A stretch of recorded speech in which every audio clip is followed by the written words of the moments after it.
दूसरा अध्याय। भगवान शिव और दक्ष प्रजापति का मनोमालिन्य। विदुर जी ने पूछा, ब्राह्मण प्रजापति दक्ष तो अपनी लड़कियों से बहुत ही स्नेह रखते थे, फिर उन्होंने अपनी कन्या सती का अनादर करके शीलवानों में सबसे श्रेष्ठ श्री महादेव जी से द्वेष क्यों किया? महादेव जी भी चराचर के गुरु, वैर रहित शांति मूर्ति आत्माराम और जगत के परम आराध्य देव हैं, उनसे भला कोई क्यों वैर करेगा? भगवान उन ससुर और दामाद में इतना विद्वेष कैसे हो गया, जिसके कारण सती ने अपने दुष्यज प्राणों तक की बलि दे दी? यह आप मुझसे कहिए। श्री मैत्रेय जी ने कहा, विदुर जी, पहले एक बार प्रजापतियों के यज्ञ में सब बड़े बड़े ऋषि देवता मुनि और अग्नि आज अपने अपने अनुयायियों के सहित एकत्र हुए थे। उसी समय प्रजापति दक्ष ने भी उस सभा में प्रवेश किया। वे अपने तेज से सूर्य के समान प्रकाशमान थे और उस विशाल सभा भवन का अंधकार दूर किए देते थे। उन्हें आया देख ब्रह्मा जी और महादेव जी के अतिरिक्त अग्नि पर्यंत सभी सभासद उनके तेज से प्रभावित होकर अपने अपने आसनों से उठकर खड़े हो गए। इस प्रकार समस्त सभासदों से भली भांति सम्मान प्राप्त करके तेजस्वी दक्ष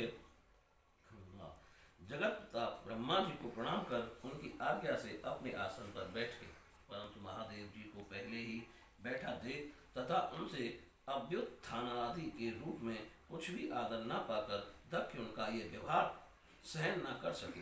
उन्होंने उनकी ओर टेढ़ी नजर से इस प्रकार देखा मानो उन्हें वे क्रोधाग्नि से जला डालेंगे। फिर कहने लगे, देवता और अग्नियों के सहित समस्त ब्रह्मर्षि गण मेरी बात सुने। मैं ना समझी या द्वेषवश नहीं कहता, बल्कि शिष्टाचार की बात कहता हूँ। ये निर्लज्ज महादेव समस्त लोकपालों को पवित्र कीर्ति को धूल में मिला रहा है। देखिए, इस घमंडी ने सत्पुरुषों के आचरण को लांछित एवं मटिया मेट कर दिया है। बंदर के से नेत्र वाले इसने सत्पुरुषों के समान मेरी सावित्री शरी की मृगनयनी पवित्र कन्या का अग्नि और ब्राह्मणों के सामने पाणी ग्रहण किया था, इसलिए यह एक प्रकार मेरे पुत्र के समान हो गया है। उचित तो यह था कि उठकर मेरा स्वागत करता, मुझे प्रणाम करता, परंतु इसने वाणी से भी मेरा सत्कार नहीं किया। हाय, जिस प्रकार शूद्र को कोई वेद पढ़ा दे, उसी प्रकार मैंने इच्छा न होते हुए भी भाविवश इसको अपनी सुकुमारी कन्या दे दी। इसने सत्कर्म का लोप कर दिया, ये सदा अपवित्र रहता है, बड़ा घमंडी है और धर्म की मर्यादा को तोड़ रहा है। यह प्रेतों के निवास स्थान भयंकर शमशानों में भूत प्रेतों को साथ लिए घूमता रहता है। पूरे पागल की तरह सिर के बाल बिखेरे नंग धड़ंग भटकता है, कभी हंसता है, कभी रोता है। ये सारे शरीर पर चिता की अपवित्र भस्म लपेटे रहता है, गले में भूतों के पहनने योग्य नरमुंडों की माला और सारे शरीर में हड्डियों के गहने पहने रहता है। ये बस नाम भर का ही शिव है, वास्तव में है पूरा अशिव अमंगल रूप। जैसे ये स्वर्ग मत वाला है, वैसे ही इसे मत वाले ही प्यारे लगते हैं। भूत प्रेत प्रमथ आदि निरे तमोगुणी स्वभाव वाले जीवों का यह नेता है। अरे, मैंने केवल ब्रह्मा जी के बहकावे में आकर ऐसे भूतों के सरदार आचारहीन और दुष्ट स्वभाव वाले को अपनी भोली भाली बेटी ब्याह दी। श्री मैत्रेय जी कहते हैं, विदुर जी, दक्ष ने इस प्रकार महादेव जी को बहुत कुछ बुरा भला कहा, तथापि उन्होंने इसका कोई प्रतिकार नहीं किया। वे पूर्ववत निश्चल भाव से बैठे रहे। इसके दक्ष के क्रोध का पारा और भी ऊंचा चढ़ गया और वे जल हाथ में लेकर साप देने को तैयार हो गए। दक्ष ने कहा, ये महादेव देवताओं में बड़ा ही अधम है, अब से इसे इंद्र उपेंद्र आदि देवताओं के साथ यज्ञ का भाग न मिले। उपस्थित मुख्य सभासदों ने उन्हें बहुत मना किया, परंतु उन्होंने किसी की न सुनी। महादेव जी को शाप दे ही दिया। फिर वे अत्यंत क्रोधित हो उस सभा से निकलकर अपने घर चले गए।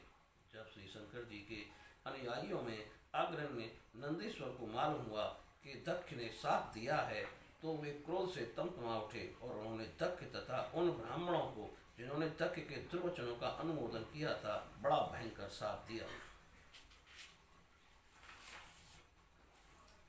वे बोले, जो इस मरण धर्मा शरीर में ही अभिमान करके किसी से भी द्रोह न करने वाले भगवान शंकर से द्वेष करता है, वे भेद बुद्धि वाला मूर्ख तथ्य तत्व ज्ञान से विमुख ही रहे। यह चातुर्मास यज्ञ करने वाले को अक्षय पुण्य प्राप्त होता है। आदि अर्थवाद रूप वेद वाक्यों से मोहित एवं विकेट भ्रष्ट होकर विषय सुख की इच्छा से कपट धर्म में गृहस्थाश्रम में आसक्त रहकर कर्म कांड में ही लगा रहता है। इसकी बुद्धि देहादि में आत्म भाव का चिंतन करने वाली है, उसके द्वारा इसने आत्मस्वरूप को भुला दिया है। यह साक्षात पशु के ही समान है। अतः अत्यंत स्त्री लंपट हो और शीघ्र ही इसका मुंह बकरे का हो जाए। यह मूर्ख कर्ममयी अविद्या को ही विद्या समझता है। इसलिए यह और जो लोग भगवान शंकर का अपमान करने वाले इस दुष्ट के पीछे पीछे चलने वाले हैं, वे सभी जन्म मरण रूप संसार चक्र में पड़े रहे। वेद वाणी रूप लता फल श्रुति रूप पुष्पों से सुशोभित हैं, उसके कर्म फल स्वरूप मनमोहक गंध से उनके चित्त क्षुब्ध हो रहे हैं। इससे ये शंकर द्रोही कर्मों के जाल में ही फंसे रहे।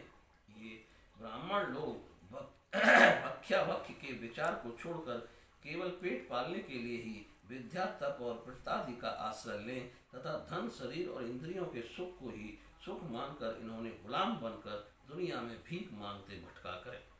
वही नंदीश्वर के मुख से इस प्रकार ब्राह्मण कुल के लिए साफ सुनकर उसके बदले में प्रभु जी ने यह दुस्तर साफ ब्रह्मदंड दिया।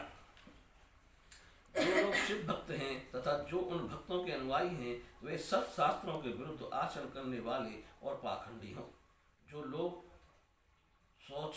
शौचाचार विहीन मंद बुद्धि तथा जटा राख और हड्डियों का धारण करने वाले हैं, वे ही शैव संप्रदाय में दीक्षित हों, जिसमें सुरा और आसव ही देवताओं के समान आदरणीय है।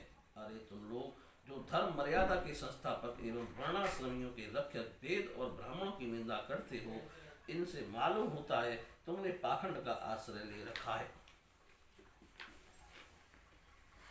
यह वेद मार्ग ही लोगों के लिए कल्याणकारी और सनातन मार्ग है।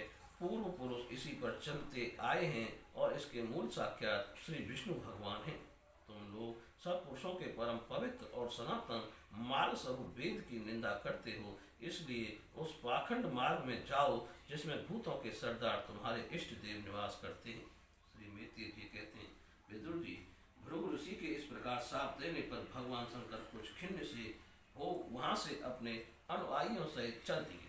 वहां प्रजापति लोग जो यज्ञ कर रहे थे उसमें पुरुषोत्तम श्री हरि ही उपास्य देव थे और यह यज्ञ 1000 वर्ष में समाप्त होने वाला था। उसे समाप्त कर उन प्रजापतियों ने श्री गंगा यमुना के संगम में यज्ञांत स्नान किया और फिर प्रसन्न मन से वे अपने अपने स्थानों को चले गए। बोलिए श्री कृष्ण भगवान की जय।